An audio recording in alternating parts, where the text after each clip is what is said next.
Aniya karon ang gahom sa pulong sa Diyos nga naglihok, sukad pa sa pagkatukod sa kalibutan. Gahom nga nagasulbad sa nagalinlaing matang sa problema sa kinabuhi sa tao. Nagsumpay sa nabugto nga kadugtungan sa matag higala, bisan diha sa sulod sa panimalay. Naghatag og mahulay ngadto mga kapuyan o nagahatag og nagawasan ngadtong ipang hasol sa gahom sa kagitnit. Kay mao kini ang pulong sa Dios nga nagalihok. Bisan gani ang pagbuhat sa tibuok kabuhatan, sumala sa Hebrehanon 11:3, nahimo ang tanang mabutang pinaagi sa pulong sa Dios. Dunay gisulti ni Apostol Pablo sa Roma 15:4. Bisan nun sa gisulat kaniadto, gisulat kini alang sa tong pagtuon, aron pinaagi sa pailob ug paglipay gikan sa mga kasulatan, makabaton unta kitag paglaom. Atong ipadayon ang atong pagtuon sa pong sa Dios alang sa ikabulahan sa atong matag kinabuhi. Apan sa dili pa kita mo padayon ini, niya kita sa pagpaminaw sa mensahe nini nga awit.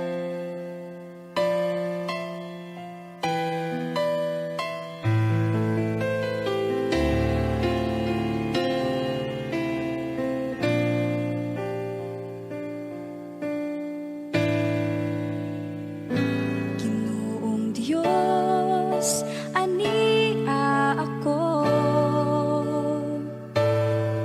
magatuol diha kanimo.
lubos kang pasalamatan.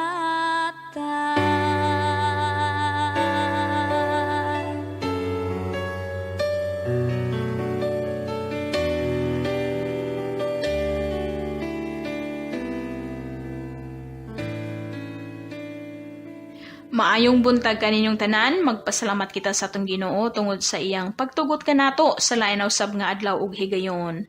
Salamat usab sa inyong paghahin ug hamubok nga oras suban kanako ug nga hinaot nga makatabang kini nga atong pagtuon alang sa dugang nga kahibalo mahitungod sa balaang kasulatan.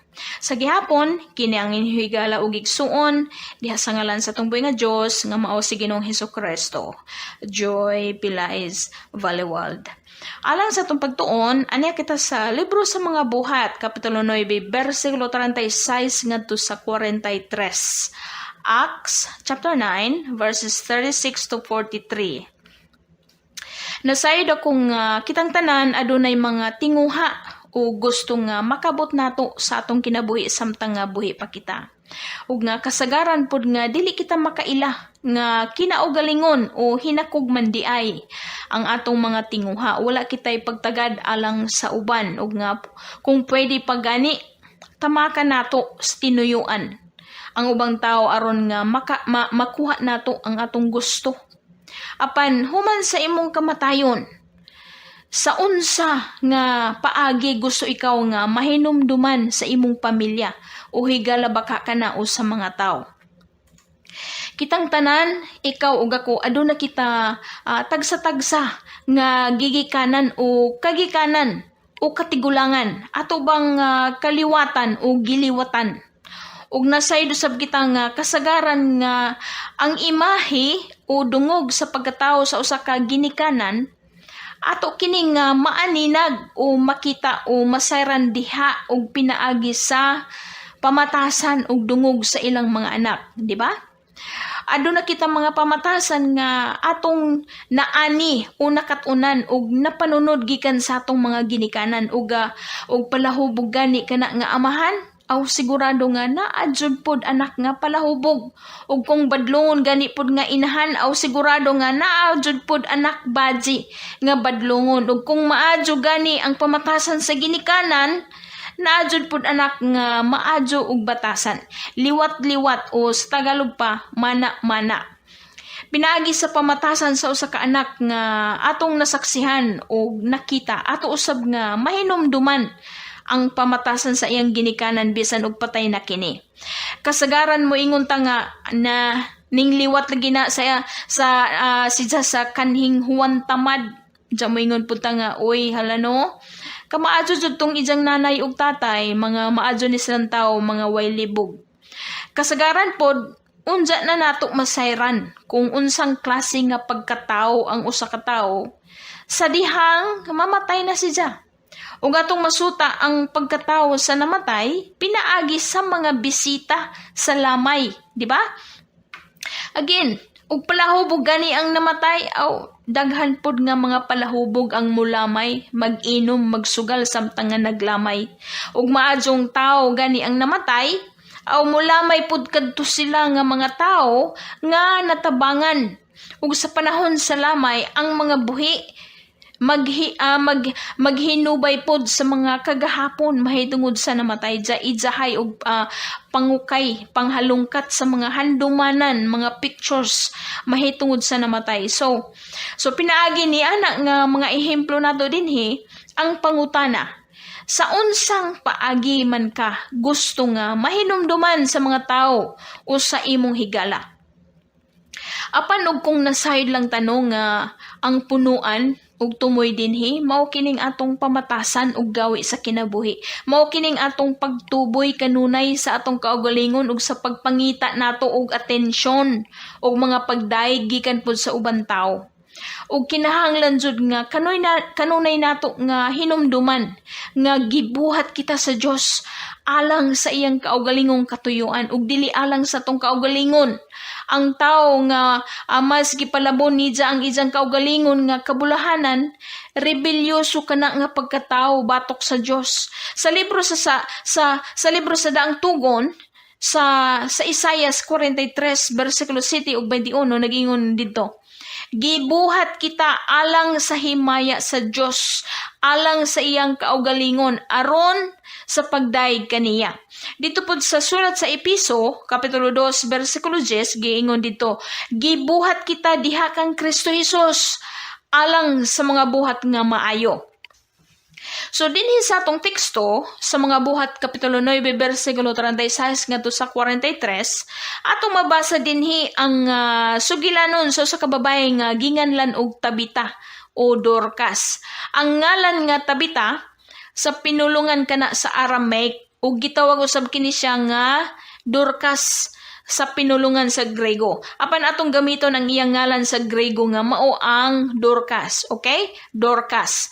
So ang sugilanon mahitungod kang Dorcas nagsugod kini sa iyang kamatayon ug nga kini nga sugilanon naghatag kini kanato og hulagway o imahe sa klase sa iyang pagkatao o kinabuhi og giunsan niya kini paggamit sa buhi pa siya. Gipuhunan ni Dorcas ang iyang kinabuhi ngadto sa ubang tao pinaagi sa iyang pagtabang sa mga nagkinahanglan ilabi na sa mga balo. Ang iyang pagkadisipulo ug pagkamatinud-anon diha sa pagsunod sa sugo ug mga pulong ni Ginoong Hesus, naghatag kini kanato og ehemplo mahitungod sa pagkamanggihatagon nga walay pili-pili, walay gipili nga tawo, walay pabor-pabor. Ang kinabuhi di ay ni kanhi Dorcas diha sa iyang pagkamanggihatagon, sukway kini sa mga tawo karon sa atong palibot.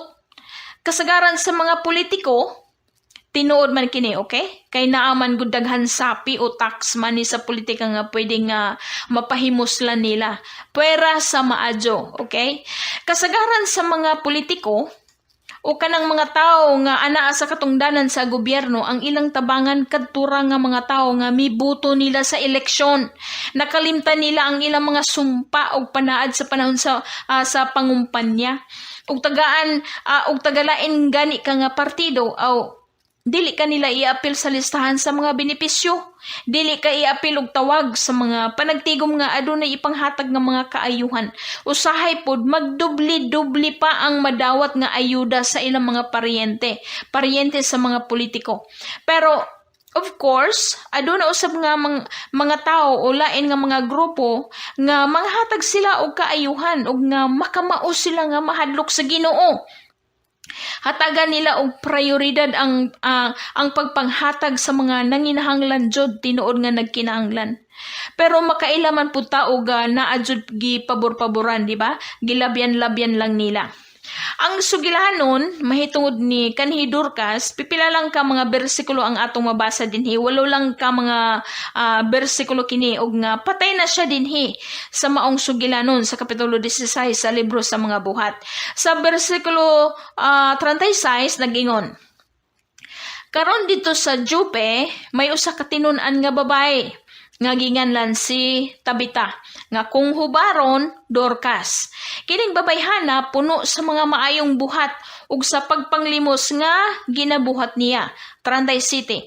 Og nahitabo nga niadtong mga adlaw nagmasakiton siya og namatay. Ug sa human ang pagdigo kaniya, ilang gihaya siya sa usa ka sulod o kwarto sa itaas. Human sa kamatayon o samtang nga nagbangutan ang mga tao alang kang Dorcas, atong madiskubre dinhi kung unsa di ay jud kalawak o kalayo ang naabot sa ministeryo ni Dorcas o unsa ang epekto sa iyang gipamuhat sa buhi pa siya. Ug atong madiskubre kana pinaagi sa mga sulti-sulti o mga testimonyo sa mga tao ingon nga paghinumdum o alaala nila kang Dorcas kung unsa siya kamaayo. Ang tanan nga iyang mga natabangan katong iyang nakaila o nahimamat sa bisan na sang dapit, mitambong sa lamay ug miduyog silang tanan alang sa pagbangutan sa iyang kamatayon. Sa bersikulo 36, sa original nga translation, gitawag si Dorcas ingon nga disipulo. Ang gigamit sa Cebuano translation dinhi sa ako nga gigamit nga translation, gitawag si Dorcas dinhi nga tinun-an. Apan kasagaran po sa English translations, ang pulong disciple mao ang gigamit. Okay, sa English. Apan sa tibok kasulatan, in the whole Bible, si Dorcas lamang ang babay nga gitawag og disipulo o tinunan. Kini nga panghitabo, panahon na kini sa pagpamuhat sa mga disipulo ni Ginoong Hesus human sa pagkunsad sa balang espiritu dito sa upper room sa Jerusalem. So, gikatuuhan usab nga basin kini si Dorcas, usa ni siya sa mga nagsunod-sunod ni Ginoong Hesus ug nga nakakatuon ni siya sa mga pulong ug mga panudlo ni Ginoong Hesus ug nga mituhop sa iyang kasing-kasing ug gibuhat niya ang mga panudlo ug mao na lamang nga gitawag si Dorcas nga disipulo. Again, walay lain nga babae nga gitawag og disipulo sa Biblia, si Dorcas lamang. Lakbitan usa nato kining pulong nga disipulo o disciple sa English. Ang disipulo sa lain nga pulong tagasunod o follower sa English. Pupil o estudyante sa maestra kung sa eskwelahan pa. Apan ang tinuod jud nga disipulo, dili lang siya estudyante. Okay? Tagasunod jud og kung unsay gisulti gitudlo sa maestra. Buot pasabot nga buhaton og sundon niya ang iyang nakamauhan o nakatunan nga gitudlo sa iyang maestra.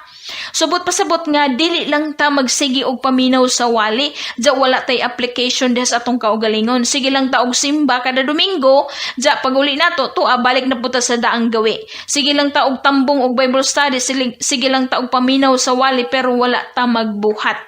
Sa sulat ni Santiago kapitulo 1 bersikulo 22 nag-ingon dito, apan himo ang magtutuman kamo sa pulong ug dili lamang magpapanimati nga nagalimbong kamo sa inyong kaugalingon. Okay, balik sa sugilanon ni Dorcas, wala usab kita mabasang magkaila o nakaila si Apostol Pedro kang Dorcas. Apan sa dihang nasayran sa uban pod nga mga disipulo sa Jope nga si Apostol Pedro ato aday sa dapit nga ginganlan og Lida. Ug kining dapit nga Lida duol ra pod sa Jope ug mao nga gipasuguan nila og duha ka tawo aron sa pag-apas kang Apostol Pedro. Wala kita masayod nganong nga giapas man nila si Apostol Pedro, apan nasayod sila ug nga tingali nasaksihan pod nila ang mga milagro ug mga katingalahang buhat ni Apostol Pedro diha sa iyang ministeryo. Ug tingali nga naglaom sila nga basin mabanhaw lagi o mabuhi pa si Dorcas. Ug mao nga gipaspasan nila og apas, gipaspasan pod ni Apostol Pedro sa pagtubag sa maong pangalyo po nila. Ug ato usab sabton nganong nagdali man sila pagpaapas ni Apostol Pedro ug nga nagdali-dali pod si Apostol Pedro sa pagtubag sa pag-uban sa duha ka tawo balik dito sa Jope. Alang sa kultura sa mga Hudyo, ug base usab sa daang tugon sa mga libro sa Henesis, Leviticus ug Deuteronomy nga ug galing adunay mamatay, ang ilang balaod nagmando nga kinahanglan nga ilubong dayon ang minatay or at least surod lang ni anang adlaw mismo sa dili pa musawp ang adlaw. Okay? Nagingon ang bersikulo 38. Nagyon dito, ug tungod kay ang Lida haduol sa Jope, ang mga tinunan nga nakadungog nga didto si Pedro, nagapaadto kaniya og duruha ka tawo sa pagpakiluoy kaniya. Dili ka maglangan sa pag-ari kanamo. Bersikulo 39. Og si Pedro mitindog og miuban kanila ug sa pagabot niya ilang gihatod siya sa sulod sa itaas o gipundukan siya sa tanan nga mga babae nga balo nga na nagpanghilak og nagapakita kaniya sa mga sinina og mga panapton nga tinahi ni Dorcas samtang siya uban pa kanila sa buhi pa siya. Again, wala usab kita igo nga information kung minyo ba o balo ba ka kini si kanhing Dorcas. Apan sumala sa bersikulo 36, ang iyang mga maayong buhat usa ka pagpamatuod nga adunahan kini siya tungod sa iyang ministeryo, pinaagi sa pagpanghatag, ug sumala sa bersikulo 39 nga ang mga babae nga balo nga nagbangutan sa kamatayon ni Dorcas, kanya-kanya sila og dala sa mga panapton ug mga sinina nga tinahi ni ug hinatag ni Dorcas. Gidala nila alang sa paghinumdom kang Dorcas sa iyang kaayo kanila nga mga balo. Ang pagkamaayo ni Dorcas mao kini ang hinungdan nga daghan ang nagbangutan o naguol sa iyang kamatayon. Sa ato ug naay mamatay nga medyo alanganin, makabati ta nga naay moingon mirisi kay hambugon kaskasero magpadagan sa motor feeling hari sa kalsada, di ba? Mao naapoy mo ingon nga da palahubog man pud to. Inom raman ka ang nakamauhan adto tapulan gibuhi ra sa asawa nga to as abroad, hubog pa more.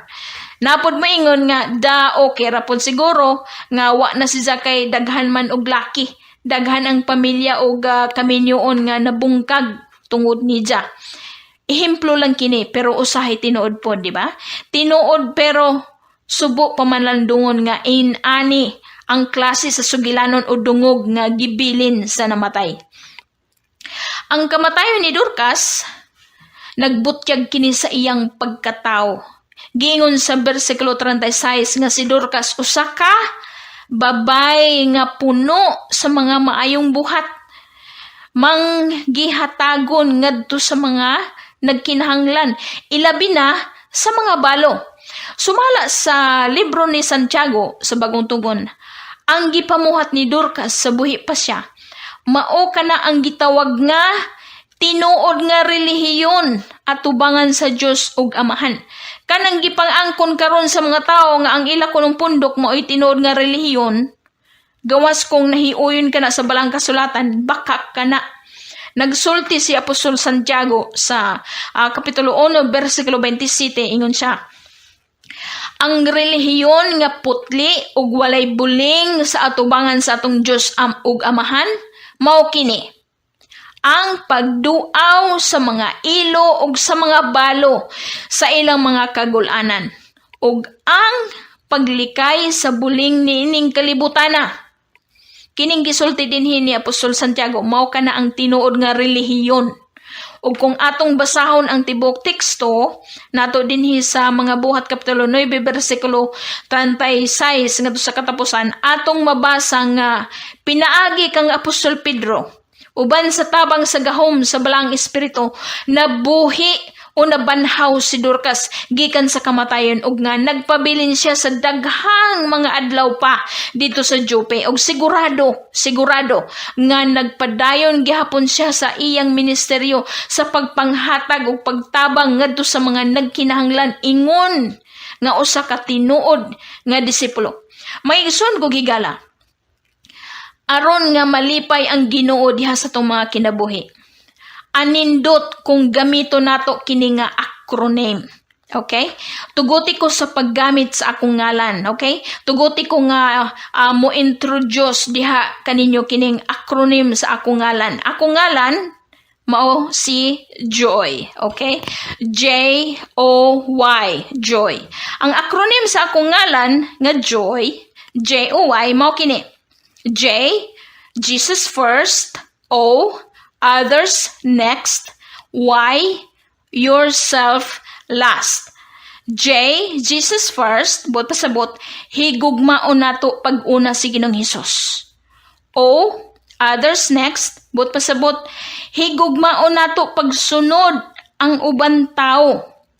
Y, yourself last. Bot pasabot, higugmaon nato ang atong kaugalingon o ang imong kaugalingon sa katapusang bahin na. Ug kung batasano nato kini nga hanay sa atong pamatasan ug gawi sa pagbuhat ug diha sa paghigugma, sigurado nga malipay ang Ginoo kanato. Ug tungod niini nga Dios nun nga gawi, dili na importante alang kanato ang magpaabot sa mga pagdaig gikan sa mga tao. Kay ang kalibutanon kanunay nga mangita sa atensyon ug sa mga pagdaig sa mga tao. Apan, Bisan og dili nato makaya nga buhaton ang nabuhat ni Dorcas o bisan na ang milagro nga nabuhat ni Apostol Pedro pinagi sa pagkabuhi ni Dorcas gikan sa kamatayon, apan paningkamutan nato nga sundon ug buhaton nato ang mga sugo ug mando sa atong Ginoong Hesus. Dili kay maminaw ra ta kanunay. Ug nga paninguhaon usab nato nga higugmaon nato pag-una si Ginoong Hesus, ug higugmaon nato pagsunod ang ubang tao, ug higugmaon nato ang atong kaugalingon sa pinakatapusang bahina kinauwahian, ug pinaagi niini nga gawi mahimuot ang Ginoo sa atong mga kinabuhi ug mahimaya ang iyang ngalan. Again, sa libro sa Isaias Kapitulo 43, versikulo 7 ug 21, nag-ingon dito, gibuhat kita alang sa himaya sa Dios, alang sa iyang kaugalingon, aron sa pagdaig kaniya. Ug dito po sa Epeso Kapitulo 2, versikulo 10, nagingon, gibuhat kita diha kang Kristo Hesus, alang sa mga buhat nga maayo. Magampo kita, amahan namo ug Dios sa mga langit, sa ngalan nimo Ginoong Hesukristo. Pasaylo kami sa among mga kalapasan ug hugasi kami sa hamili nimong dugo, aron nga mamahimo kaming takos sa imong gugma, takos sa imong kaayo ug sa mga panalangin nga among madawat sa matagadlaw. Nasayod kami nga sa panahon sa among pagkinahanglan, nag-andam ikaw sa tabang ug nagtagbo ikaw pinaagi sa mga tao nga imong gigamit alang sa imong bulahaton ug kahimayaan. ug diha sa among pagdawat sa grasya, tudloy kami sa pagkamapasalamaton uban ang katagbawan, ug diha sa among pagbuhat sa imong mga sugo ug mando. Tudloy usab kami nga dili namo ibayaw ang among mga kaugalingon, nga dili kami mangita og magpaabot sa mga pagdayeg gikan sa tao. Bala ang espiritu magkontrol ka sa among hunahuna ug pagbati aron nga dili kami makasala at tubangan sa Dios nga balaan. Ikaw lamang Ginoong Hesukristo ang takos nga pasidunggan sa tanang yugto, adlaw ug sa among gawi sa kinabuhi. Ang imong ngalan lamang ang angayan nga mahimaya sa kanunay. Amen. So turn your eyes upon Jesus. Look full in His wonderful face, and the things of earth will grow strangely dim in the light of His glory. Mga kaigalan, mga kaigsuran, alang kaninyo nga walay higop pang kaibado, tunhain kita niini nga nagapagawas sa mensahe ang among dapit God's Miracle Revival Center San Agustin, Tomas Opo, Southern Leyte. Nagabi-abi kami kanunay sa tanan nga muduol alang kanila nga dunay pagpanginahanglan labi na sa mga butang espirituhanon. Dugang paniana ang atong kinabuhi samtang nagpadayon pa usap. Ato kining paimuslan kay dunay mga maayong butang nga ato nang nasinati sa atong kinabuhi kung ato kining gipagawas nga na kaninyo sa mga butang nga gikinahanglan nga atong mabatunan dinhi sa atong gitanon nga kinabuhi. Maayong buntag ganito.